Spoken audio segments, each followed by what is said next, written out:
Hello, dear Mara. Mara Galeazzi is our guest today. She's kindly speaking to us, the Ballet Icons Gala platform, and we are delighted to welcome you, Mara, with us. Thank you very much for your time. You're speaking to us from Oman, from Muscat. And of course, I would like just briefly to share many wonderful memories we had with you when you were performing on several occasions for the Ballet Icons Gala. And of course, me personally, I've been your admirer for such a long time, admire of your work, of your dancing and all other creative projects. Thank you very much for joining us today. Good evening. Thank you very much for inviting me. It's such a pleasure to be here with you and talking to you. Thank you, Mara. I will start with our traditional question of, since we are all in lockdown in so many different countries around the world, how's your life now? How's your daily routine? How are you managing? Before I will move to a more personal question. Tell us a little bit about your life right now. I must say that this lockdown has not really affected very much my training as a dancer and as a professional. Because it's been now for me 6 years since I've been training on my own as a freelancer since I left the Royal Ballet. But obviously it has changed in other ways, such the school is closed, so I have to do the school homework with my child every day, which is quite demanding and difficult. And also I have missed out a few projects in March and during this time, which is a shame because as a freelancer you don't have so much work, and when you get the work is you really want to do it, you know it's there, and then of course it was not possible to travel to work. And also I don't mind talking, but my father also passed away in March because of COVID-19. Condolences. We of course knew about this, and we've been suffering and feeling for you. Absolutely.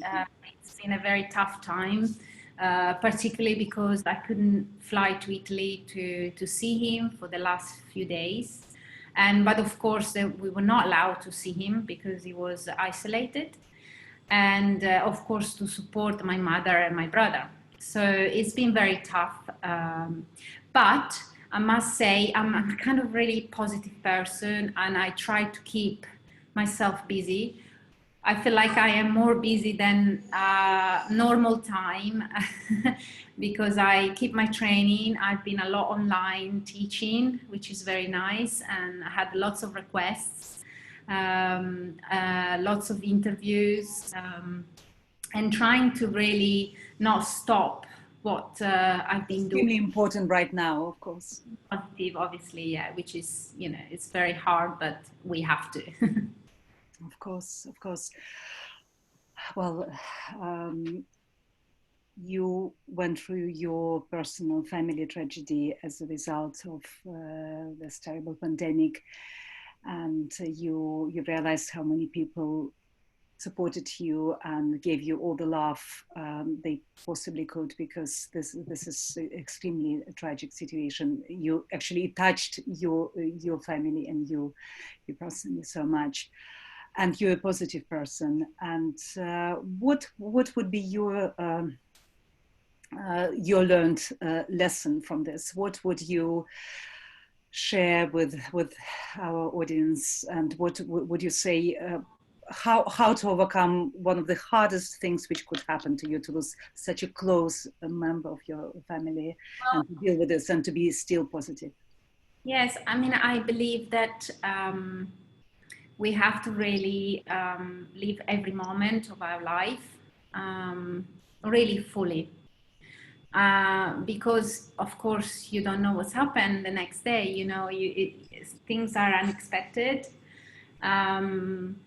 Sometimes I just not regret, but because of my job or my profession, I travel a lot. So I don't get often to see my family, my friends. And so do as much as you can to socialize and to really fulfill every day with love and and social time. And if you want to speak to someone, speak to someone, tell them how much you love them. And I think that is it's never enough to say how much you love someone.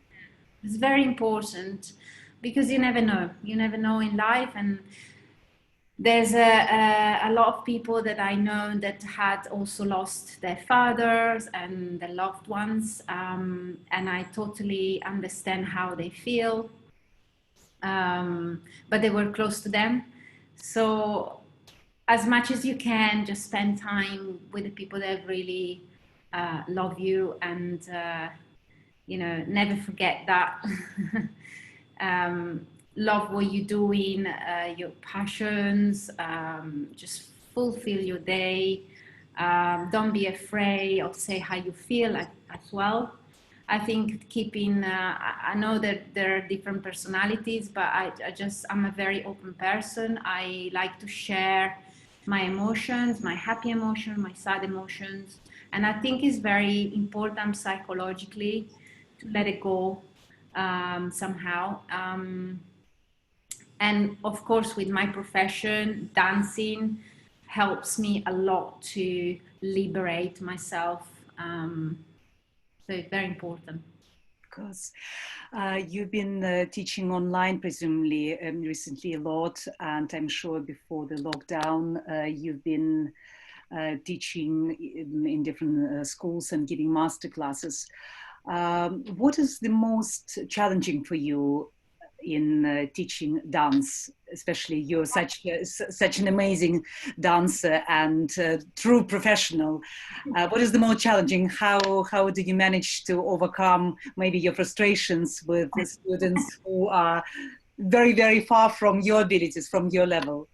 I mean, at the beginning, when I first started teaching, for me, the most challenging was to not teach them the way I dance, the way, but what I've learned from the masters, from the artists that I work with. So for me was that was the challenge. So I had to look at with my eyes individually every single student or grown up the way they are. And I've learned by teaching, obviously, because you start and then it's hard, and it's new, but I absolutely love teaching, especially when I have coached a few times some of the professional dancers. I remember one day Wayne McGregor asked me to go in and help Natasha Natalia Osipova, to do, she was learning the role that it was created on me, infra, and he asked me to go and teach her and help her. I was really nervous because she's a she's a wonderful dancer. She's an amazing star. So I was a little bit nervous, but she was so wonderful that I walked into the studio and she listened to all my advice. And at the end I said, I give you my advice, I give you what Wayne McGregor told me, but at the end you make your own. And that's what I learned by teaching. So everyone is very individual. Well, it's wonderful that you find such individual approach and you feel what to do and what to say to every pupil, including even people and ballerinas like Natalia. Amazing, amazing. You've been living in Muscat now for a while. And of course, for most of European people, dancers, it feels like a very, very exotic location to be and to actually to live permanently. How long did it take you to adapt, and how are you feeling now? Do you slowly feeling it's becoming your home, or there are still things which you find very challenging and difficult? Well, when I first moved to Oman, which was over 6 years ago, it's almost 7 years, um, it was completely different, obviously, than living in London for so many years. No cities, it's just really very different. Desert, no green, just the sea. I had no friends, which is very hard. So I had to adapt at the beginning. The first year, I was always at home with my child, and I had no driving lessons. So I was really stuck in the house pretty much all day. And my husband obviously was working long hours every day. I found it took me about a couple of years, I must say, to adapt to this country. I think people are just wonderful, very friendly, very kind. I love the sea, except sometimes gets really, really hot, so it's unbearable. It's totally unbearable. But for me, the most challenging was difficult was I was so used to socializing every day with dancers, in the studio, in the performance all day. And so imagine coming here and just being completely not isolated, because I was with my husband and my child, which is amazing, but that detachment to the socializing side for me was very hard. I love talking to people. I love communicating. So for me, that was a big, big challenge. This challenge, yes. Yes. And then of course, I adapt myself. I feel like home here. Of course, I do miss my country, Italy. I do miss London. I do miss Belgium from my half side. But I think I just love being here. I love it because we made our life. Of course, it became your Yeah, home. I made a lot of friends, especially when the little ones started school. A wonderful friend who they are non-dancers. I had a lot of friends in England and in Italy, which not dancers, not artists, and I'm still in touch with them. So I'm really enjoy mixing up with different culture, mentality. So I'm finding myself okay here. I'm happy. And also the other big challenge for me was the training side. I had started again after 1 year. I started dancing again because I completely stopped. I mean, it was my decision to complete stop and not doing anything anymore. But I started to miss it again. There was something that You restart. Yeah. I was like, where's my identity? I couldn't find my identity. I lost it a little bit. So I started training again. And of course, I got invited for a performance in UK. And then I took the chance again and I started training again. I think it was a good thing because it made me start moving and working out. So I felt better straight away after. It's very strange, but when I stopped dancing, I had pain everywhere. After you've stopped, yes. Everywhere. And then I thought, why I've got pain? I'm resting. You see, and when probably you started, And when I started, the pain. so much pain. Yeah. So I started dancing again, and then of course I started performing again a little bit. But also I cleverly chose things that really suit me.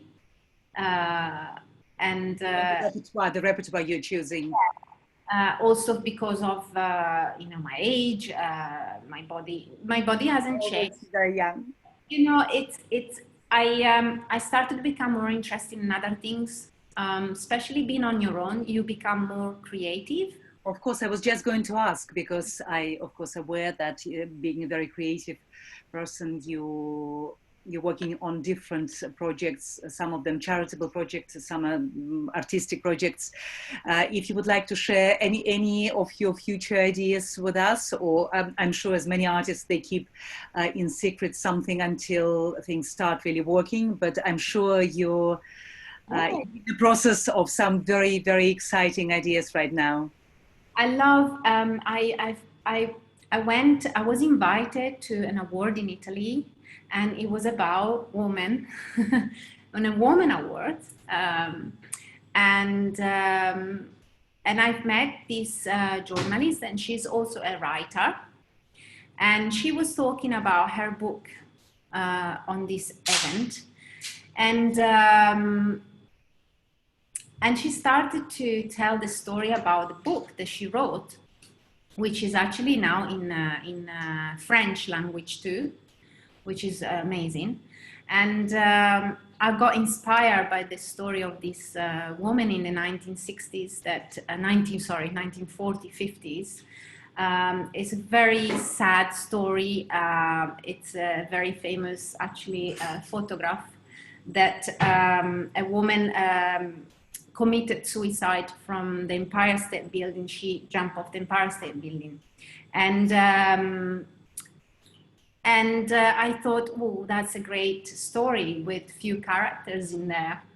So I spoke to her and I said, would you be interested if, because I don't, I'm one of these people that when I see something, I hear something and I want to do it, I'll do it. You have to do it, of course. Yeah, I want to do it. So I've asked if she would be interested of me to think about making a small piece, a ballet with just maybe 6 dancers, 6 characters. And she was so over the moon because, it's my book. And then, so we decided to work together on it. And then I found a choreographer, which is an Italian choreographer, Matteo Levaggi, which is a lovely man who I met, and we are actually very good friends now. And we've been working on this project for almost a year and a half, over a year and a half. And we are hoping to perform it on the 3rd of July in Zurich. Well, we're all hoping that, of course, things will be coming back to normal, so all the wonderful planned performances could go ahead. We don't know, but it's a project that is going to probably happen in 2021. Very, very exciting. I can't say with who yet, but this company in the UK is interested, and so we will see if things will get better. But we are planning to do it definitely on 2021 in the UK. And well, we are in anticipation, waiting for this, and want to hear more news about this specialty. Did you consider choreographing something yourself, or you haven't reached this point yet? Yes, absolutely. I did only, did I do 2 choreography? I did choreography on myself, which is very hard. My God, very hard, because you dancer, we are so critical. And I wish I had, but I was in Muscat, I was alone. And so I had no dancers here, so I just decided to go in the studio and create this solo, which I performed at Hatch House with the Covent Garden Dance Company for the first time. It was my debut. So that was my first choreography. And then I did another choreography for 2 dancers from Basel Company.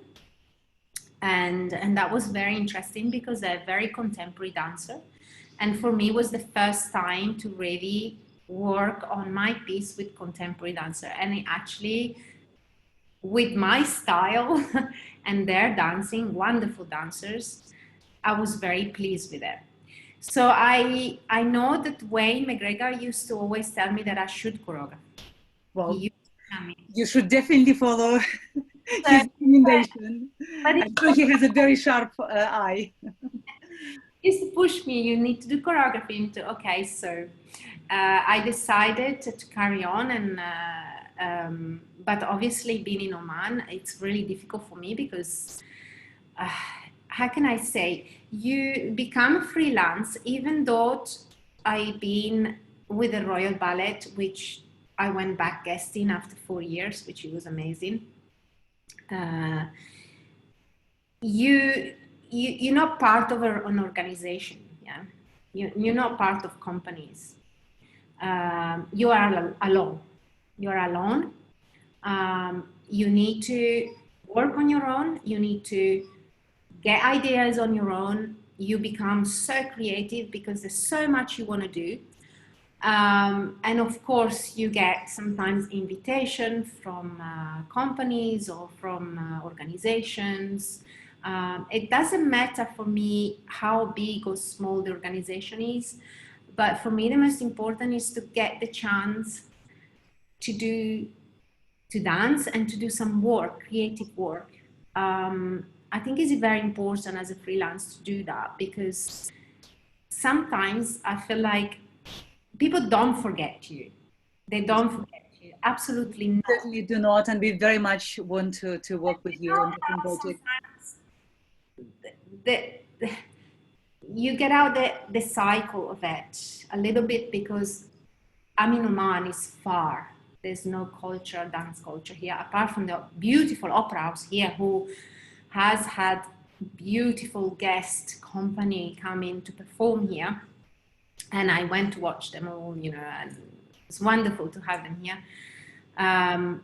You're a little bit out of the cycle. So I needed to, and I'm not a pushy person, so I needed to kind of, again, introduce myself that I am still here. I still love my job. I still love my profession. I still want to dance. I still want to do things. I still want to create.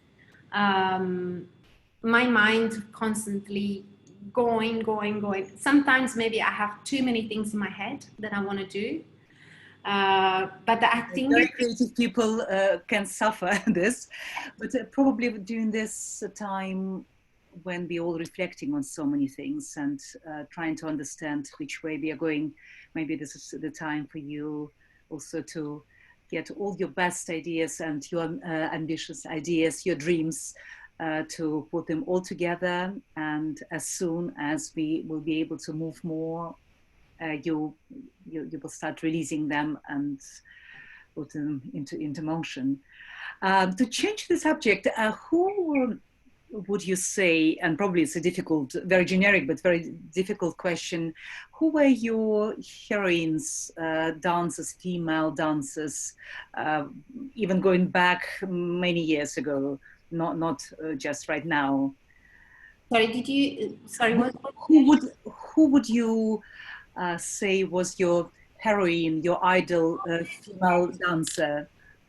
Okay, I must say, when I was very young, that I started a ballet school, I used to watch a lot videos, because obviously we had no money to go to the theater. Okay, so before I joined La Scala school, I remember my mother used to buy me always the weekly magazine with videos in there of dance. And I used to watch a lot Pina Bausch. A lot.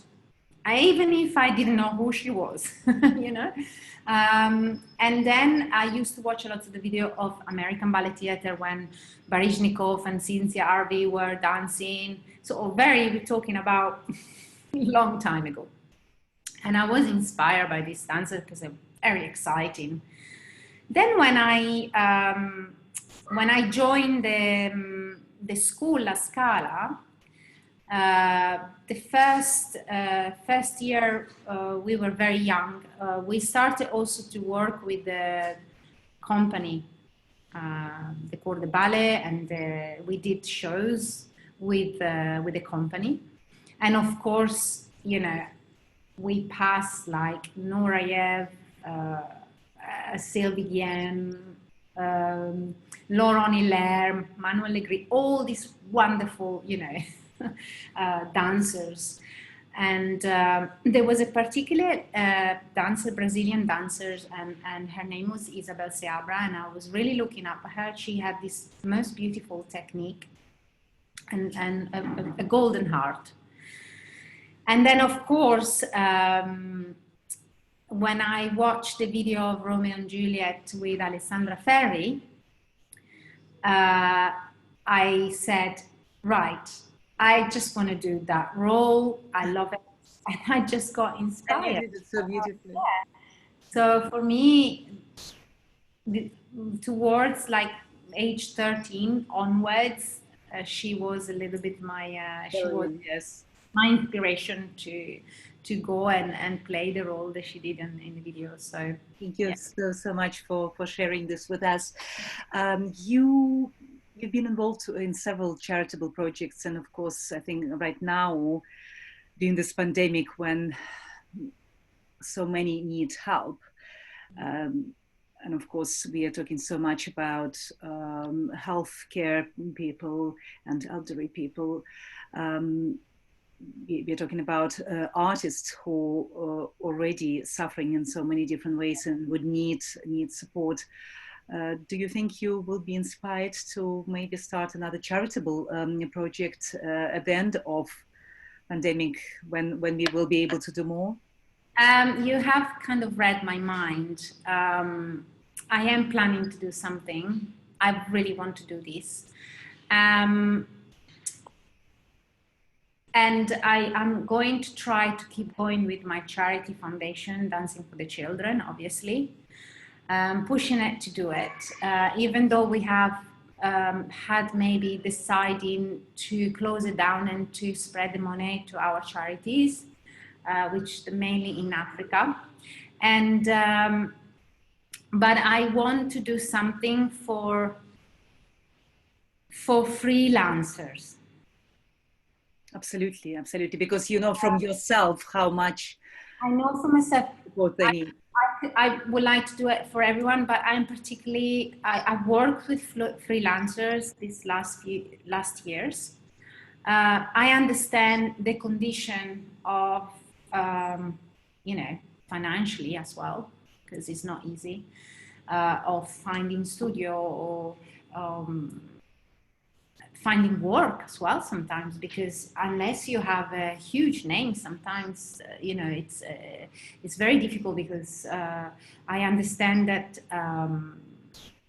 companies who organize events and things that need to sell the tickets, and so it is very a struggle for freelancers, I think, and especially training on their own, physiotherapy and all these kind of things. You know, I don't have no one here that look after me, you know. So I grew up in the Royal Ballet.